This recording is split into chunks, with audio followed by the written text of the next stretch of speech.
this video, we will show you how to do Superscript in Microsoft Word. To do Superscript in Microsoft Word is very easy. First, let's create the blank document on Microsoft Word. And you can type anything in here, for example. Okay, it's better to make the font bigger.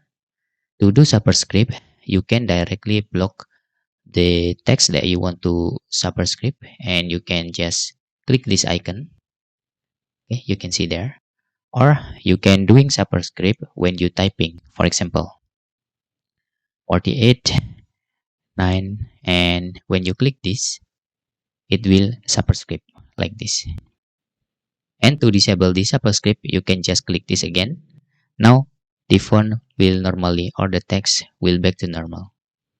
You can also click this again to do superscript again, and click again to disable it. Okay, that's all tutorial how to do superscript in Microsoft Word, and hope this video helpful for you.